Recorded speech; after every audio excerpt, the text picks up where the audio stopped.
Hindi cinema के बीते हुए दिनों में लौटने के लिए इस चैनल को सब्सक्राइब करें और बेल आइकन भी जरूर दबाएं ताकि प्रत्येक नए वीडियो के नोटिफिकेशन आप तक पहुंचते रहे। पुस्तक बीते हुए दिन पार्ट 1 हिंदी और इंग्लिश और पार्ट 2 हिंदी का विमोचन दिनांक 24 अक्टूबर को अपने दौर की सुपरस्टार आशा पारेख जी, प्रोड्यूसर डायरेक्टर सुभाष घई जी और अभिनेता पंकज त्रिपाठी के हाथों हुआ। ऑनलाइन उपलब्ध इस पुस्तक को मंगाने से संबंधित सभी लिंक्स इस वीडियो के साथ डिस्क्रिप्शन में दिए गए हैं। धन्यवाद। नमस्कार, मैं शिशिर कृष्ण शर्मा बीते हुए दिन में आपका स्वागत करता हूं। आज बात रवि शंकर शर्मा की, यानी रवि, संगीतकार रवि की, एक गुणी और सुरीले संगीतकार जिन्होंने खुद को हमेशा ही विवादों से दूर रखा, एक सीधी सादी जिंदगी जी और सिर्फ अपने संगीत में ही डूबे रहे। रवि जी से पहली बार मैं नवंबर 2003 के आखिरी हफ्ते में सांता क्रूज पश्चिम के मीराबाग इलाके के उनके बंगले वचन में मिला था। इस बंगले का नाम मैंने साल 1955 में रिलीज हुई अपनी पहली फिल्म के नाम पर रखा था। बातचीत के दौरान रवि जी ने बताया था। रवि जी का जन्म 3 मार्च 1926 को पुरानी दिल्ली के कूंचा पातीराम के एक परंपरावादी ब्राह्मण परिवार में हुआ था। उनकी मां का नाम तारावती और पिता का नाम पंडित कन्हैया लाल शर्मा था। पिताजी नौकरी करते थे। उनके पूर्वज कई पीढ़ियों पहले हरियाणा से आकर दिल्ली में बस गए थे। रवि जी को बचपन से ही गाने का शौक था। वो फिल्मी गाने सुनकर उन्हें याद करते और गाते थे। उन्होंने संगीत की विधिवत शिक्षा कभी नहीं ली और न ही कभी संगीतकार बनने का विचार ही उनके मन में आया था। उनकी दिलचस्पी गायन में थी। रवि जी की शुरुआती पढ़ाई नगर पालिका के स्कूल में हुई और फिर उनका दाखिला दरियागंज के ASVJ हाई स्कूल में करा दिया गया। वो कहते थे, स्कूल के सालाना कार्यक्रम में मैंने साल 1939 की फिल्म पुकार का गाना तुम बिन हमरी कौन खबर ले गोवर्धन गिरधारी गाया, जो सबको इतना पसंद आया कि उसके बाद स्कूल के हर एक कार्यक्रम में मेरा गायन अनिवार्य हो गया था। इसके साथ ही वो घर के पास की एक कीर्तन मंडली में भजन भी गाने लगे। लेकिन उनकी बढ़ती लोकप्रियता ने उन्हें राजनीति का शिकार बना दिया।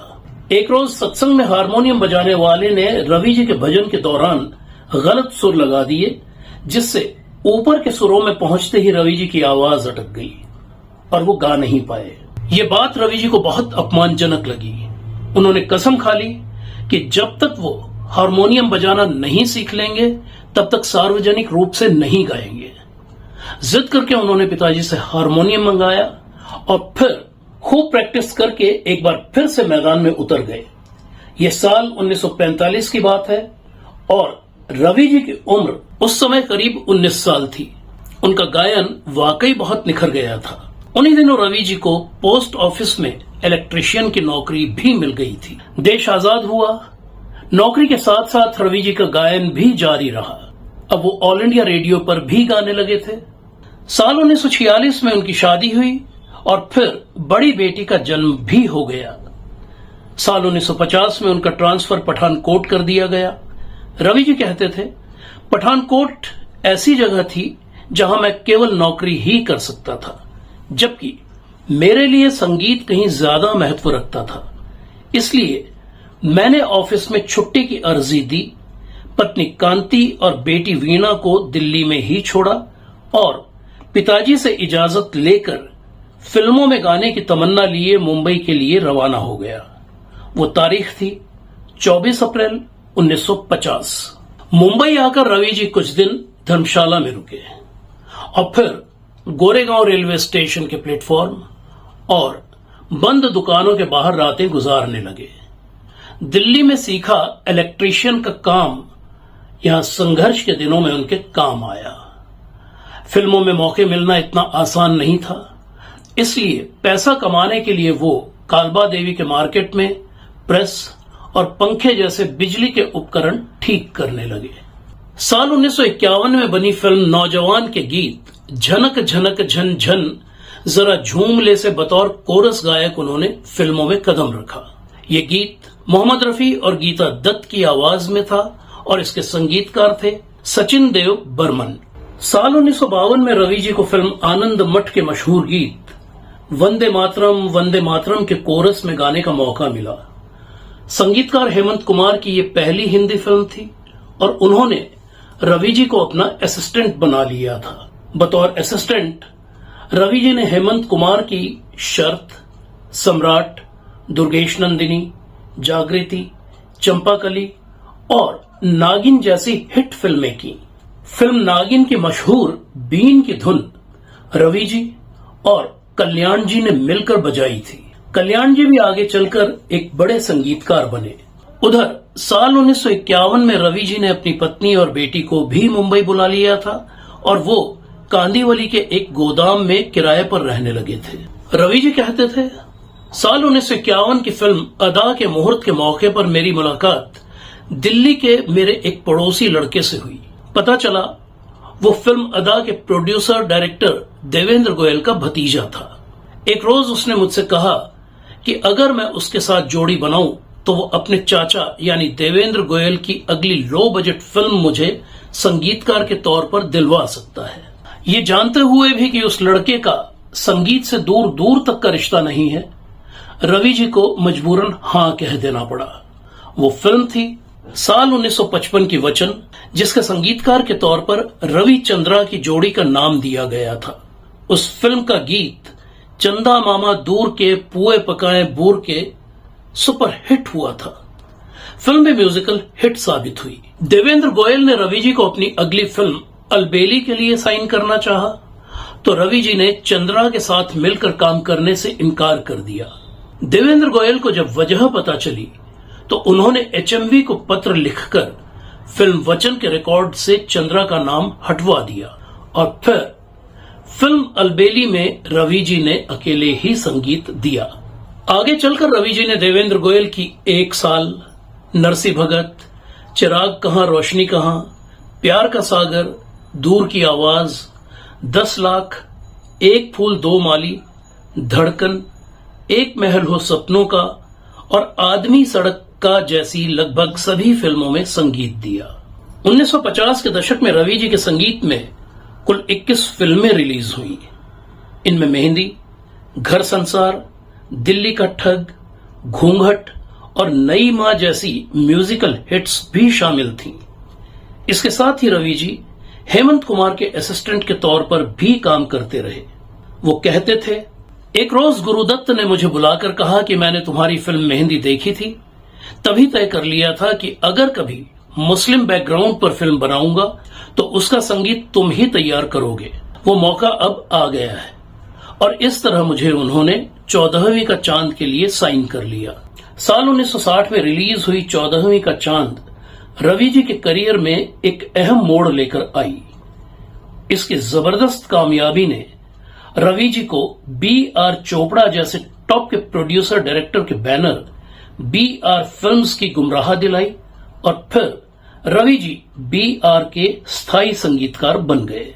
आगे चलकर उन्होंने B.R. की वक्त, हमराज, आदमी और इंसान, धुंध, दहलीज, निकाह, आज की आवाज और आवाम जैसी म्यूजिकल हिट फिल्मों में संगीत दिया। विधिवत संगीत भले ही उन्होंने न सीखा हो, लेकिन दर्शन दो घनश्याम मोरी अखियां प्यासी रे, लागे ना मोरा जिया सजना नहीं आए, छुन छुन घुंघरू बोले और कैसी मुरली बजाई घनश्याम जैसे क्लासिकल गीत भी उन्होंने बखूबी बनाए। रवि जी को साल 1971 में पद्मश्री से सम्मानित किया गया था। 1961 की घराना और 1965 की खानदान के लिए उन्हें फिल्म फेयर अवार्ड मिला था। 1986 में उन्होंने पहली बार एक मलयाली फिल्म पंचाग्नि में संगीत दिया। ये फिल्म सुपरहिट हुई और रवि जी मलयाली फिल्मों में व्यस्त हो गए। उनकी 14 में से 11 मलयाली फिल्में जुबली हिट हुई थी।